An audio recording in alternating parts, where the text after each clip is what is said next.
Assalamualaikum. Kali ini Om Q akan menceritakan alur film yang berjudul Man on High Heels.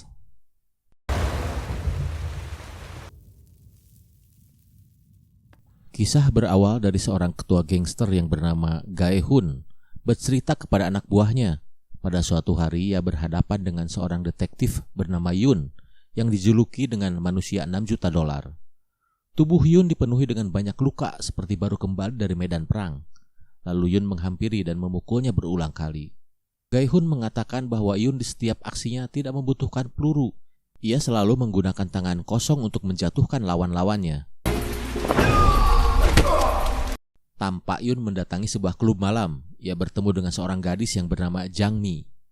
Jang Mi memberikan sebuah pistol kepada Yun dan memberitahukan sebuah tempat kepada Yun. Kemudian Yun mendatangi tempat yang disebutkan Jang Mi tadi. Ternyata di tempat itu terlihat Gae-hun bersama dengan para anak buahnya sedang mengadakan pertemuan. Gae-hun memerintahkan anak buahnya untuk menghabisi Yun. Yun menghadapi anak buah Hun dengan tangan kosong dan ia dapat melumpuhkannya satu persatu. Hingga pada akhirnya ia dapat melukai ketua gangster itu.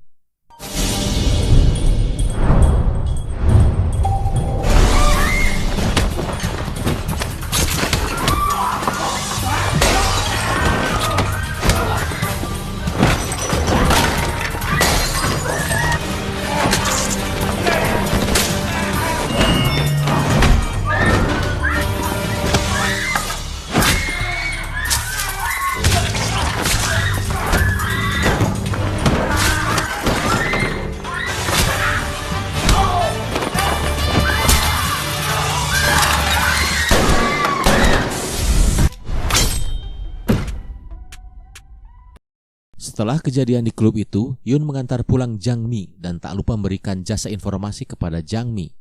Lalu Yun menemui seorang teman wanitanya yang bernama Jeon. Kepada Jeon, ia mengutarakan maksudnya untuk berhenti bekerja sebagai seorang detektif.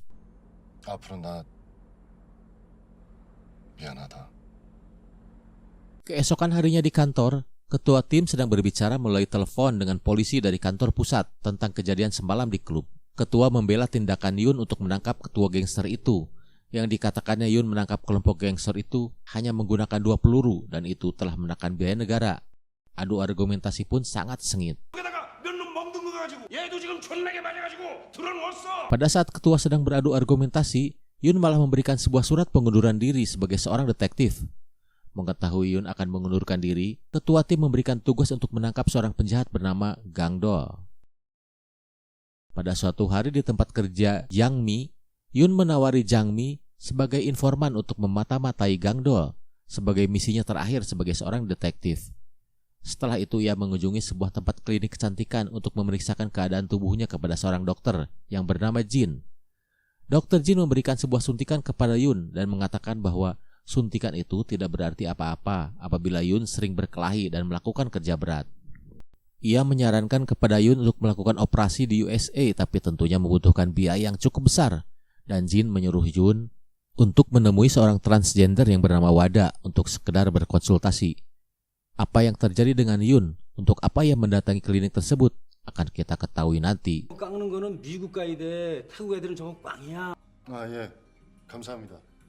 Scene berpindah. Gae-hun yang sedang terbaring di rumah sakit dan menunggu persidangan mendapat kunjungan dari adiknya yang bernama Hyun-gon. Hyun-gon berjanji akan membalaskan dendam abangnya kepada Yun.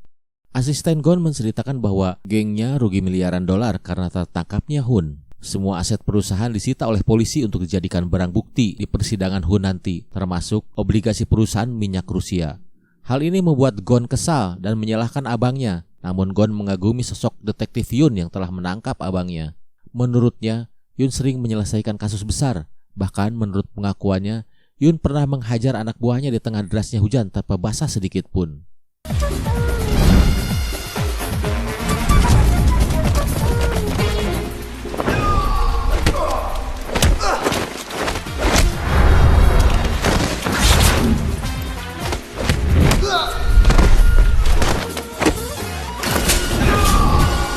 Scene berpindah.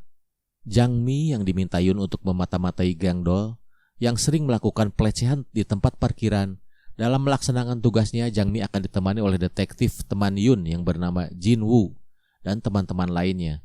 Yun mempercayakan tugas ini kepada teman-temannya. Setelah itu Yun menemui seorang transgender yang bernama Wada di sebuah gereja. Singkat cerita, mereka pun saling berkenalan. Di sini terungkap Wada adalah mantan marinir seperti dirinya. Lalu Wada mengajak Yun ke sebuah klub malam milik dirinya. Di sini Yun diperkenalkan kepada beberapa orang transgender.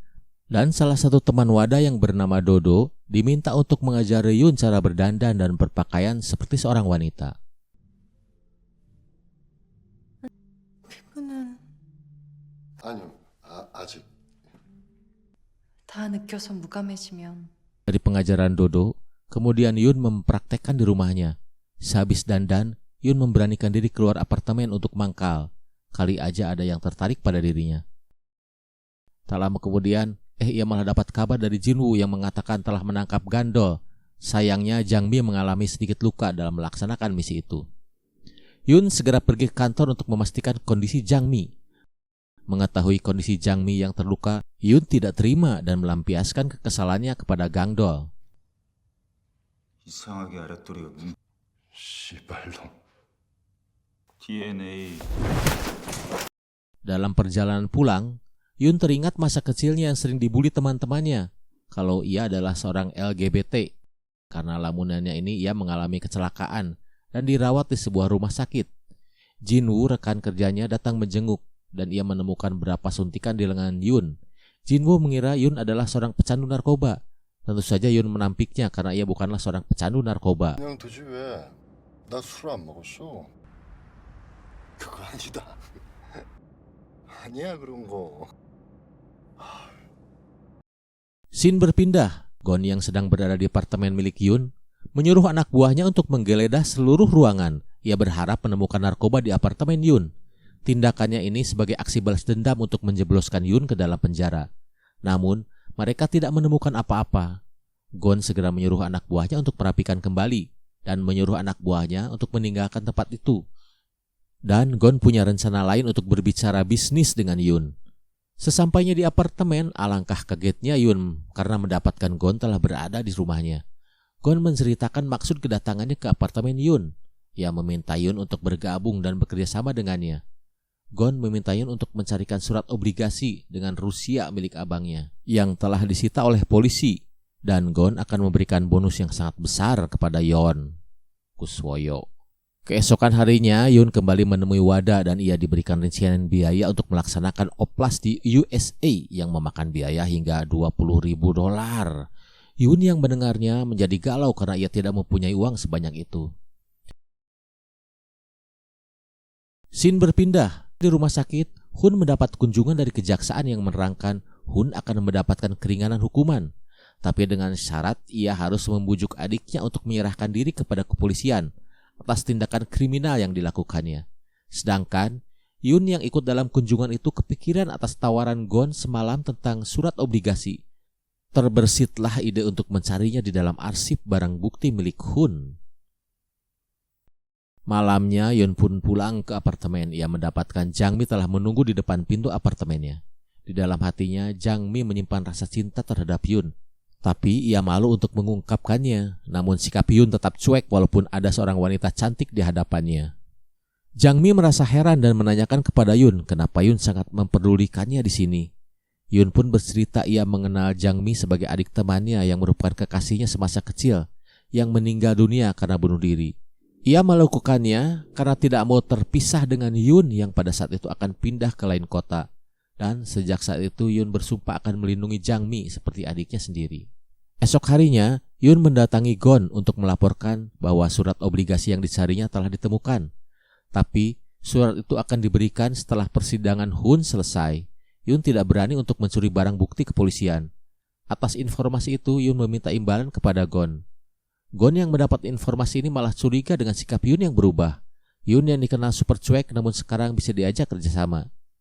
Di tengah kecurigaannya itu, Gon tiba-tiba mendapat telepon dari abangnya untuk mengadakan pertemuan. Hun membujuk adiknya untuk menyerahkan diri agar Hun mendapatkan keringanan masa tahanan. Tapi Gon menolak dengan keras sehingga hubungan sebagai adik kakak menjadi tegang pada saat itu. Gon yang emosi kepada Yun menyuruh anak buahnya untuk membantai siapa saja yang berhubungan dengan Yun, mulai dari jaksa penuntut Hon, Dr. Ji, Jin Woon, hingga Jang Mi menjadi sasaran kemarahannya.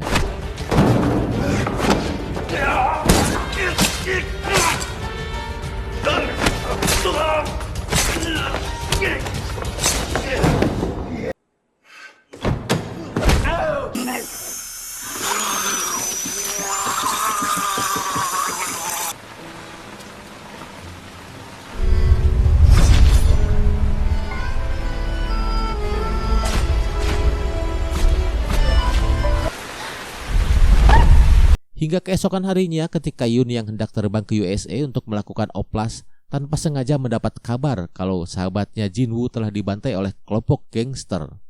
Dan tak lama berselang ia mendapat panggilan dari Gon yang mengatakan bahwa Jang Mi telah ia sandera.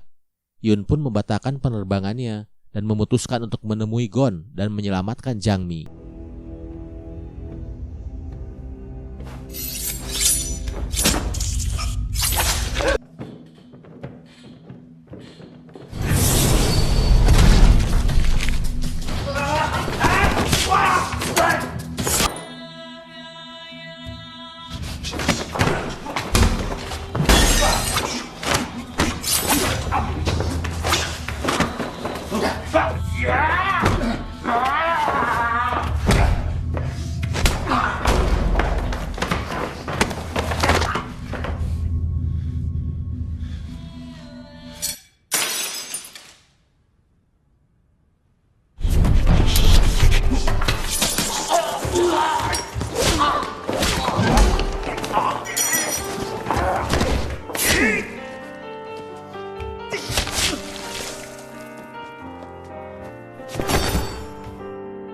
Dengan tewasnya Gon, Jang Mi pun dibebaskan karena sebagian anak buah Gon telah membelot ke Hun sejak awal.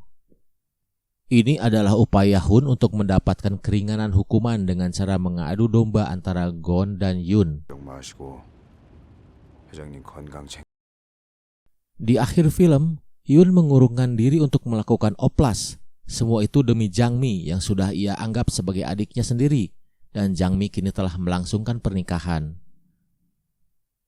Admin kira Yun sudah sembuh dan akan menikahi Jang Mi. Taunya Jang Mi akan menikah dengan orang lain. Dan Yun tetap. Pesan dari film ini adalah tak ada manusia yang terlahir sempurna. Jangan kau sesali segala yang telah terjadi. Syukuri apa yang ada. Hidup adalah anugerah. Tetap jalani hidup ini, melakukan yang terbaik. Merdeka.